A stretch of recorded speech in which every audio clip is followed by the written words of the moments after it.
The People's Democratic Party, PDP, basks in the euphoria trailing the latest installment in Nigeria's election series as APC returns to the trenches after the defeat of the incumbent in the Osun governorship polls.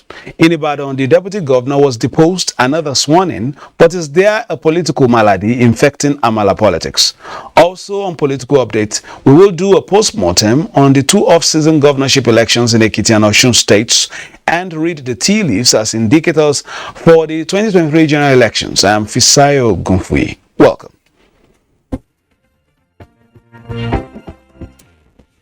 The People's Democratic Party is still basking in the euphoria of ascendancy following the victory of its governorship candidate, Senator Ademola Adeleke, in the July 16th governorship election in Osun State. Let's relive the key pronouncements that indicated the verdict of the people of Osun. I declare that Adeleke, Ademola, Jackson, Nuruddin, on behalf of the chairman of INEC of PDP, having satisfied the requirements of the law,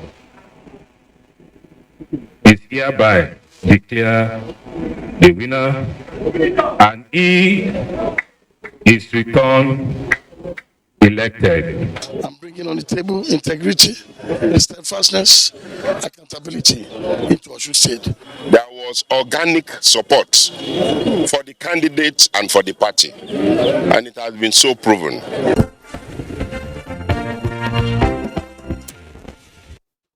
Ekiti governorship election was good. Osun was better. 2023 will be the best. INEC Chairman Professor Mahmood Yakubu gave the assurance while receiving a delegation on the 2023 pre-election assessment visit to INEC in Abuja. Mayor Gidi was there and filed the report. Professor Mahmood's first public appearance after the Osun election. Smiling is the signature. Today's smile is broader, and the success recorded in the Osun poll likely responsible. And from the visitors, the International Republican Institute and the National Democratic Institute to INEC, Osun poll was better. I think we should start by recognizing the continuous improvement that INEC has made to deliver safe elections for the people. And thank you very much for all the kind words you said about Osun. We are encouraged. How to scale up this victory at the national level in 2023 is the primary assignment of the team. Making the process the best is INEC's target, but a request from the visiting team.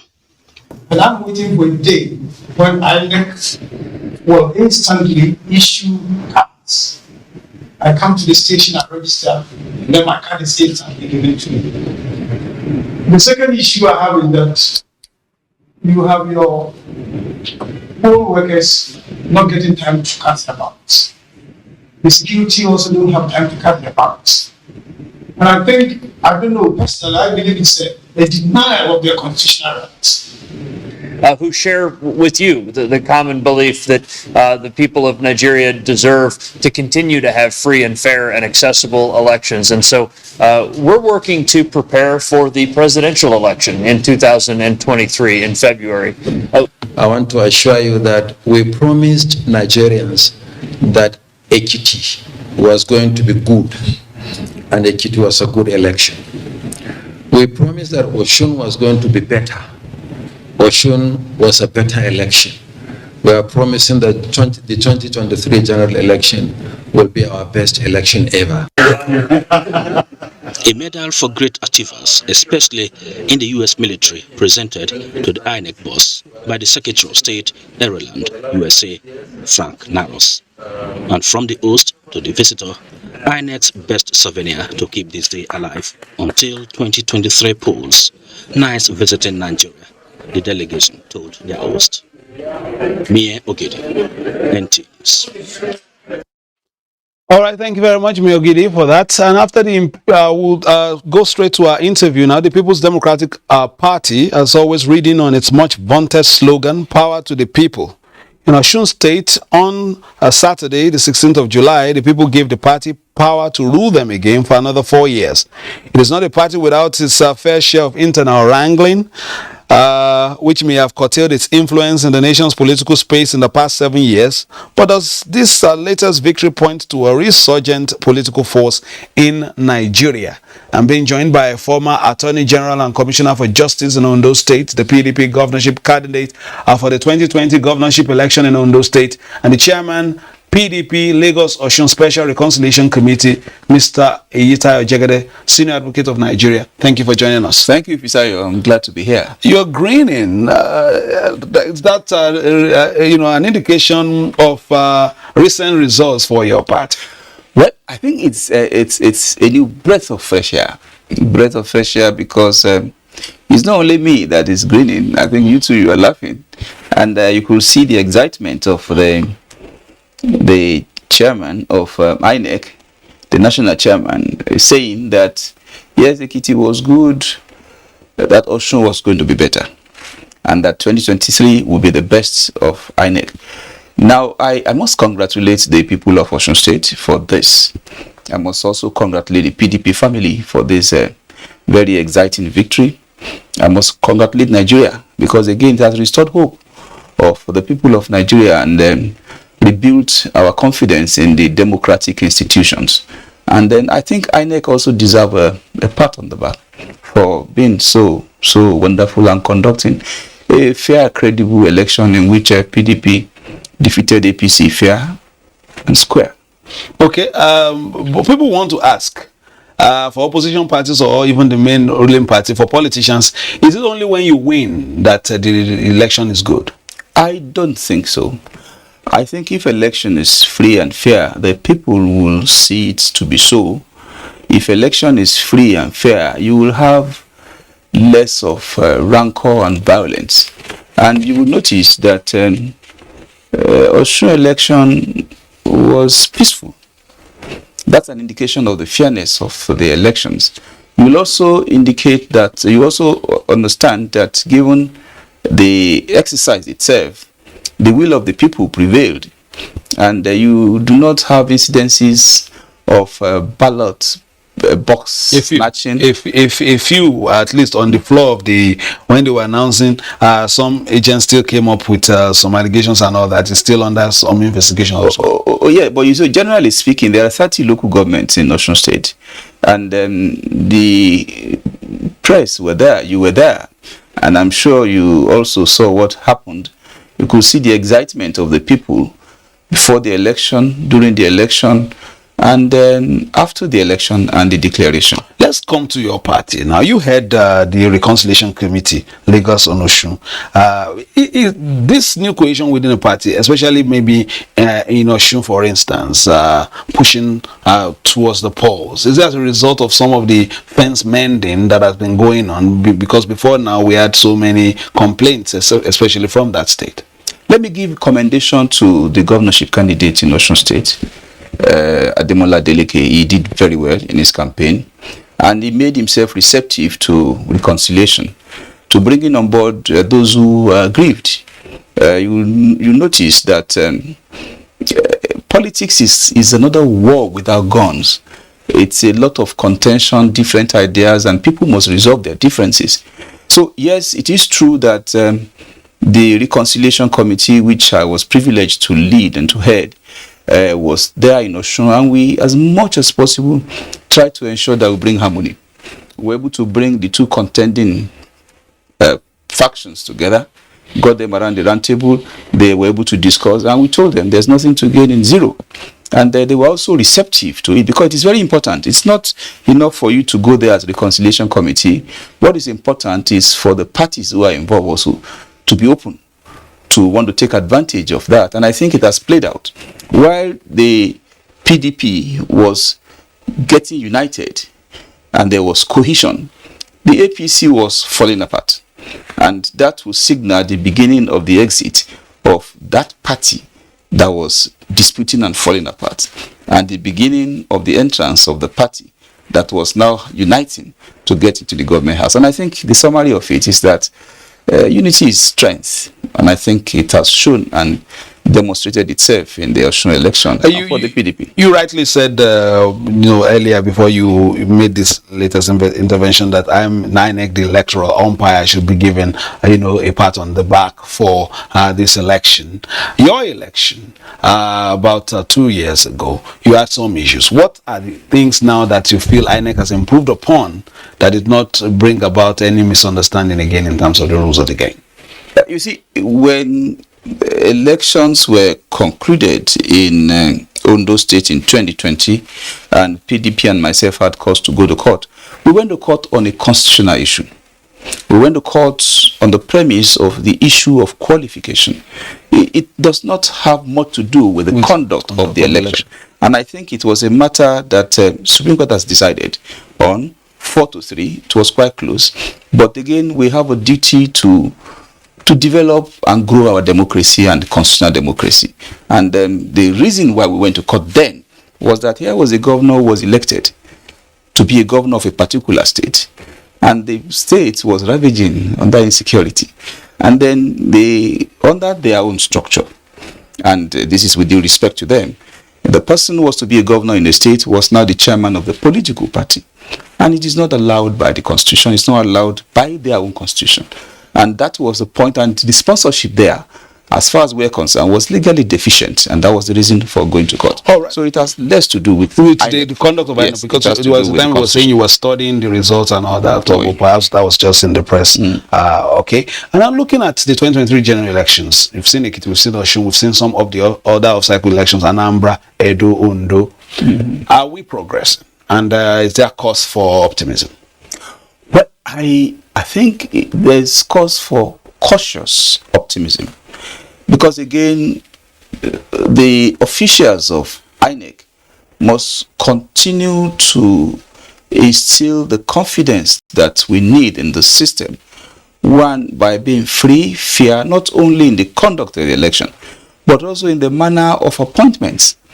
The manner in which you have the commissioners who are appointed not being partisan or belonging to a particular political party. Once that is done, at least you can say, look, we look up with hope that those who are coming, they are coming from a background of neutrality. So given the elections that we're conducting now, especially the ones that have taken place, I want to believe that INEC itself recognizes that there are a lot of grounds to cover, and there's need for them to conduct a credible election.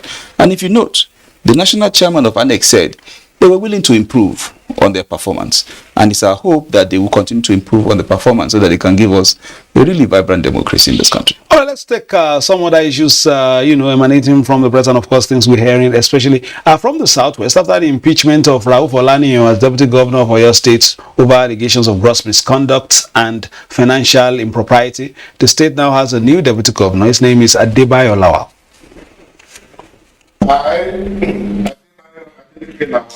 The new deputy governor of Oyo State, led by the Chief Judge, Mukhtar Abimbola, taking his oath of office. Governor Seyi Makinde asked the new deputy governor to remain on the right path and do more in the task of moving the state forward. The deputy governor is to oversee Oyo State Housing Corporation, Oyo State Road Maintenance Agency, and the Ministry of Justice. Our masters are the people of Oyo State. Our responsibility is to continue to serve them to the best of our ability. The Kishi-born lawyer Adebayo Lawal was initially announced by Governor Seyi Makinde in June as his running mate for the 2023 governorship election, after dropping the ex-white deputy governor Rauf Olaniyan. Until his appointment as Oyo State Deputy Governor, Adebayo Lawal was the chairman of Oyo State Housing Corporation. It should be recalled that the Oyo State House of Assembly had earlier removed the former Deputy Governor Rauf Olaniyan following misconduct and series of allegations leveled against him. The new Nigerian People's Party has formally unveiled Bishop Isaac Idahosa as running mate to the party's presidential candidate, Rabiu Musa Kwankwaso. Bishop Isaac Idahosa is from the south, but had his education in the north, and his ministry is in the west.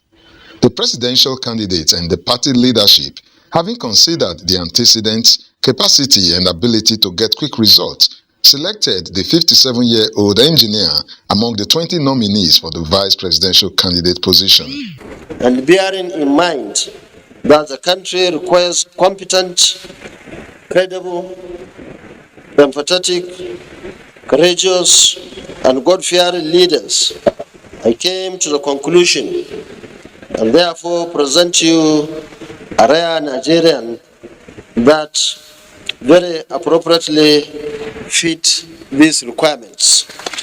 We take liberty at using every available opportunity to make the difference so as to earn the trust and confidence of Nigerians yearning for good governance and a qualitative leadership.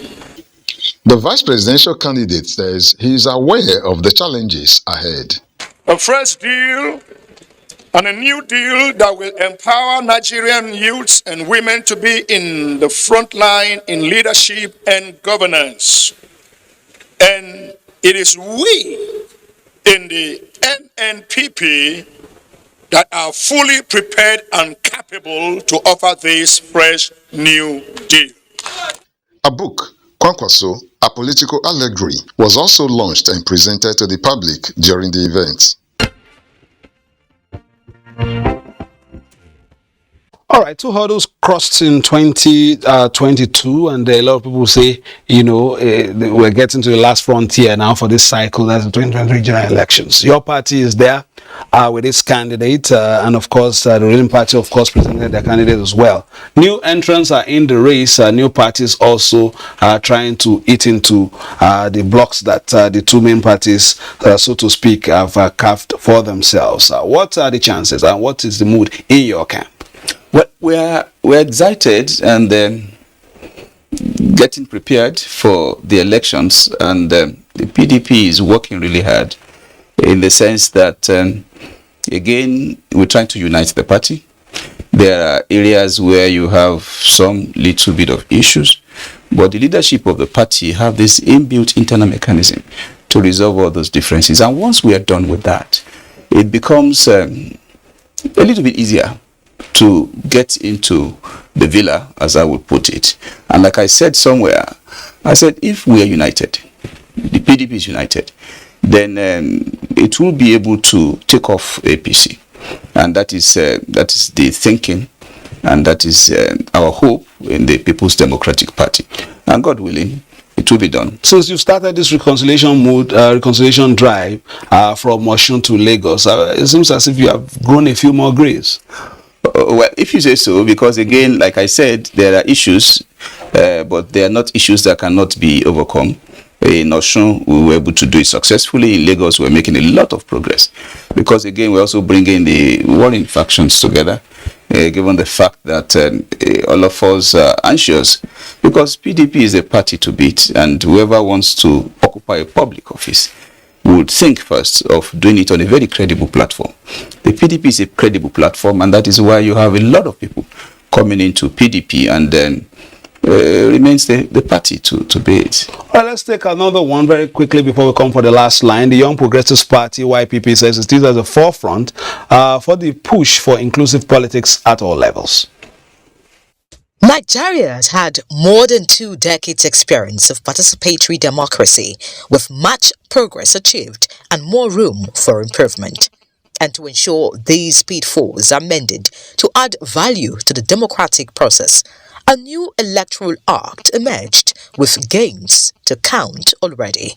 The Electoral Act has improved the way the electorate should feel. I certainly feel a lot more comfortable. We're not there yet, but we're getting there. As the nation faces another cycle of election, the party is calling for massive participation, especially by the youths, to get involved into mainstream political administration of the country. The more younger people come into politics and into the system, things will change as well. The presidential candidate of the Young Progressive Party says the future of the nation lies in the hands of its citizens and appeals for unity in the interest of the country. I want to let you go, our guest for today, without asking you, what are the personal plans in the political space in the next few years? Well, basically, in the hands of God, that is one. Then number two, because we are also active participants in this democratic process, we remain stakeholders. And the will of the people will always prevail. Politics is for service, actually. People will want you, and they will demonstrate it through what we call primaries, and then you go again and take a step further and go through elections. Now, all these processes are processes that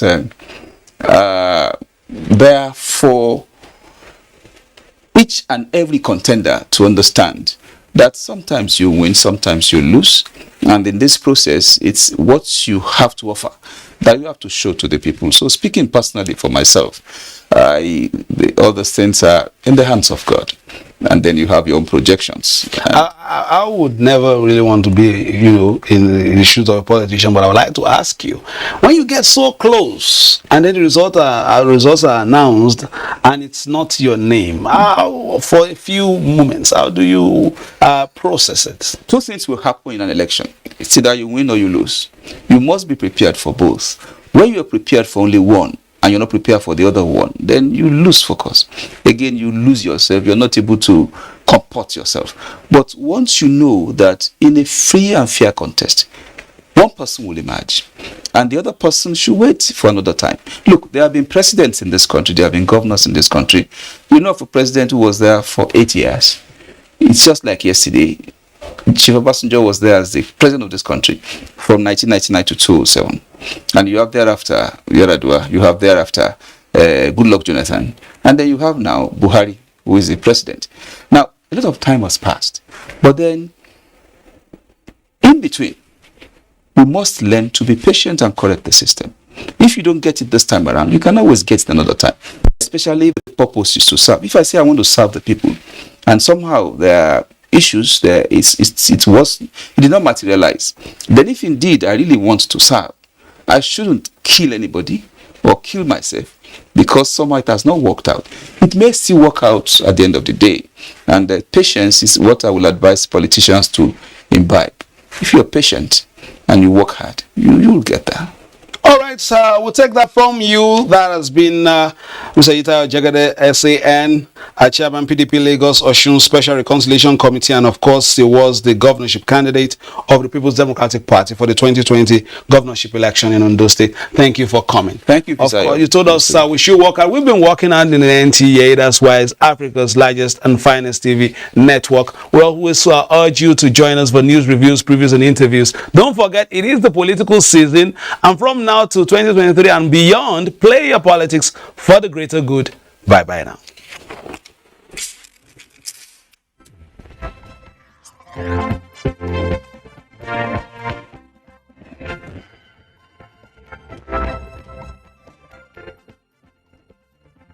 Thank you.